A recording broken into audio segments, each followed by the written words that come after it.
Hello everyone, welcome to Reading Through the Generations. I hope wherever you are, you're doing well and enjoying your November. I wanted to take some time today to go over a chain of possibilities in my reading, as there are a couple of readathons that I want to join in to help celebrate this gorgeous time of year. So November is Indigenous Heritage Month, and the first book that I plan to read is one that I'll actually be listening to, and that's Fresh Banana Leaves by Jessica Hernandez, Healing Indigenous Landscapes Through Indigenous Science.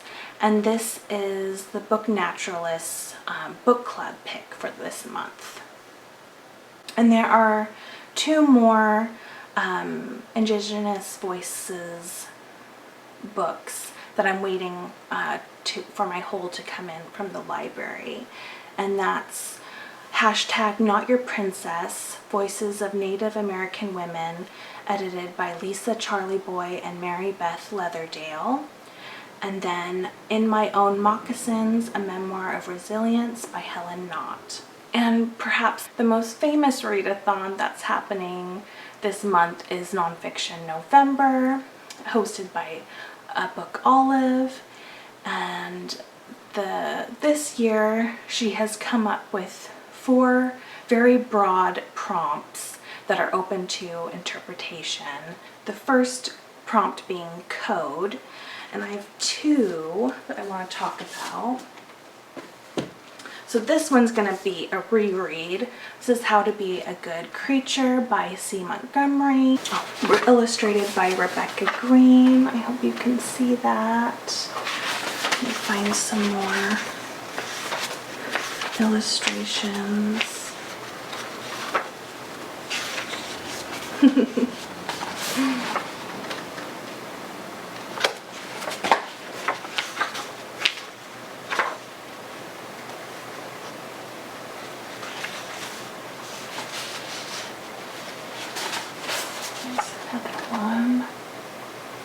Yeah, this is a really, really sweet book.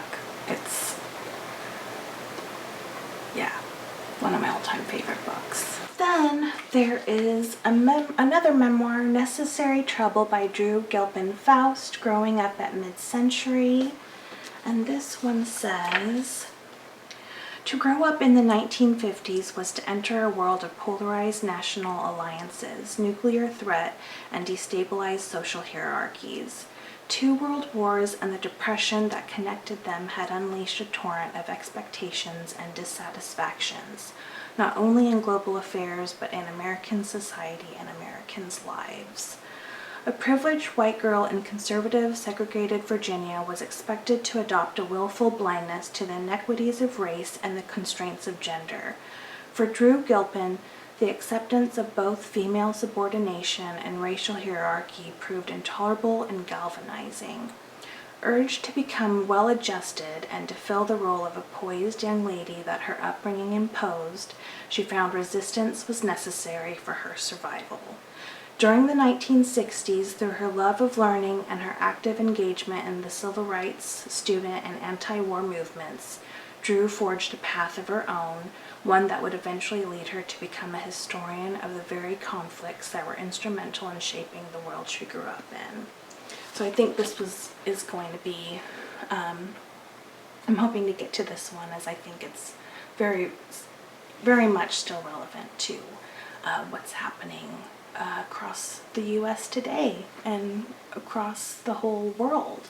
The second prompt is path, and I have a couple that I would like to get to, and the first one being Canopy of Titans, The Life and Times of the Great North American Temperate Rainforest, written by Paul Copperstein and Jessica Applegate. And this one says, Paul Copperstein and Jessica Applegate examine the global importance of the Pacific coastal temperate rainforest that stretches from Northern California to Alaska. Their urgent and authoritative account sets out the threats facing a vital environmental resource and celebrates the beauty and complexity of one of the world's great forests. And then more that I'm also waiting for from the library that will fit this prompt include Soil, the Story of a Black Mother's Garden by Camille T. Dunkey. To Be Young, Gifted and Black, Lorraine Hansberry in her own words. Then the third prompt is shot, and I went with a photography book called American Dreams, Portraits and Stories of a Country. Ian Brown is a Canadian photographer, and this was inspired by Ian Brown's fascination with the phrase, the American dream. So this is a collection of 170 portraits of the people he met from all walks of life as he traveled across the United States, asking them, what is the American dream? And alongside each portrait is the handwritten statement of what their American dream means to them. So this one says, so this is Kevin and Kitty, pictured in 2019 in Idaho. And their dream, what they've written is, we are living our dream, our American dream.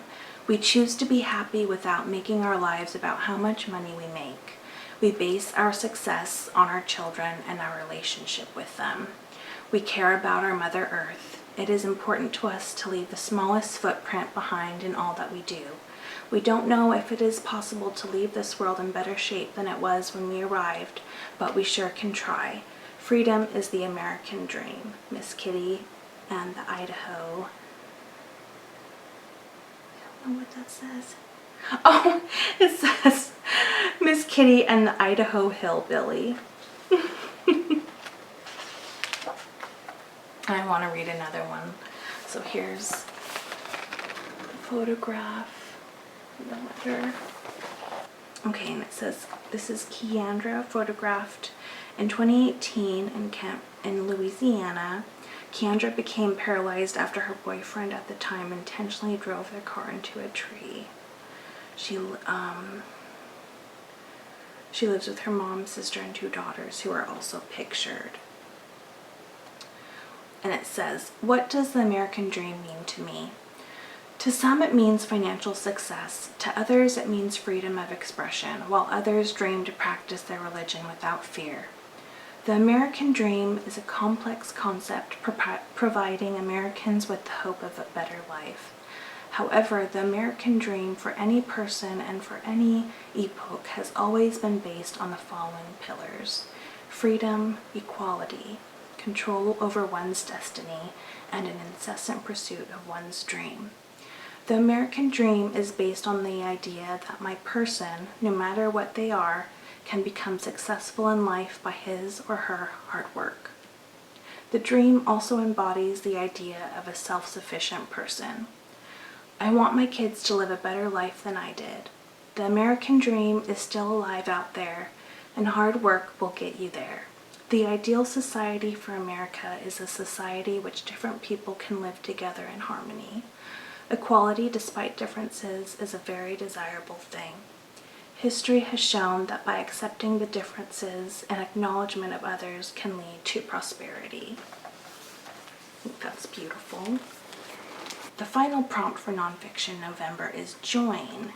And for this, I have Brave the Wild River by Melissa L. Savigny, the untold story of 2 women who mapped the botany of the Grand Canyon. And this one says, in the summer of 1938, botanists Elzada Clover and Lois Jotter set off to run the Colorado River, accompanied by an ambitious and entrepreneurial expedition leader, a zoologist, and 2 amateur boatmen. With its churning waters and treacherous boulders, the Colorado was famed as the most dangerous river in the world. Journalists and veteran river runners boldly proclaimed that the motley crew would never make it out alive.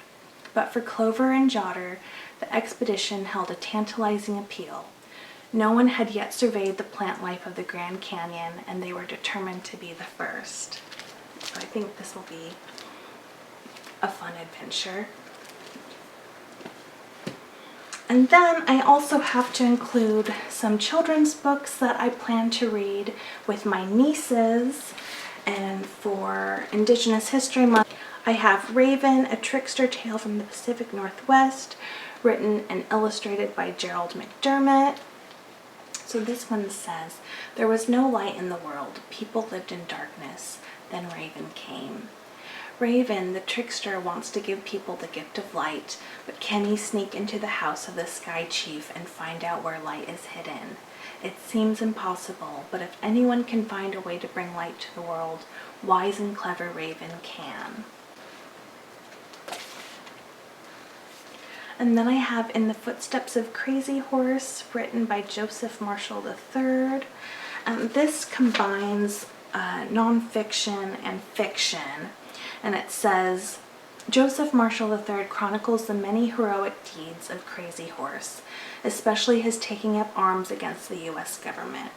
He fiercely fought against encroachments on the territories and way of life of the Lakota people, including leading a war party to victory at the Battle of the Little Bighorn, and playing a major and dangerous role as decoy at the Battle of the Hundred in the Hands.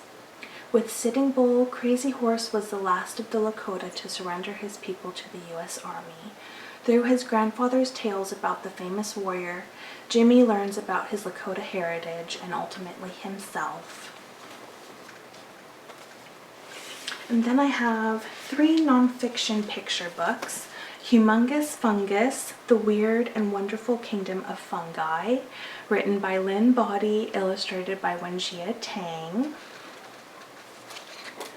I love the end pages.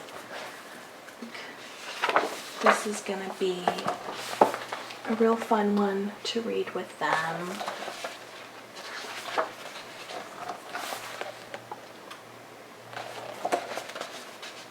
Then I have another C. Montgomery book, The Book of Turtles, illustrated by Matt Patterson. I want to show you a couple of the illustrations.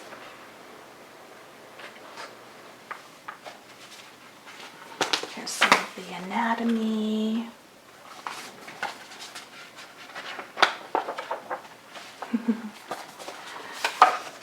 Some more.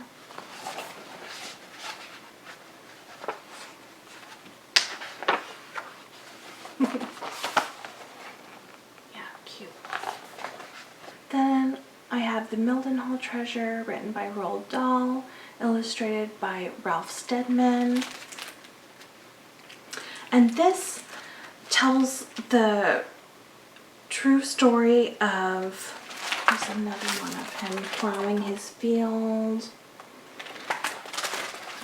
of a farmer who was plowing his farmland one day, and he came across a tremendous collection of Roman gold, and known as the Mildenhall Treasure, and this would become the greatest treasure ever found in the British Isles, and it's his story.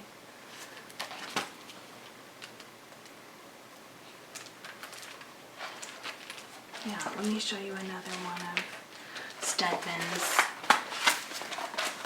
bold and unique illustration. So that is my chain of possibilities for this month of November.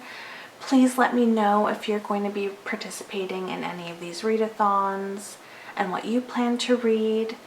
Thanks so much for joining me today, and I'll see you next time. Take good care. Bye-bye.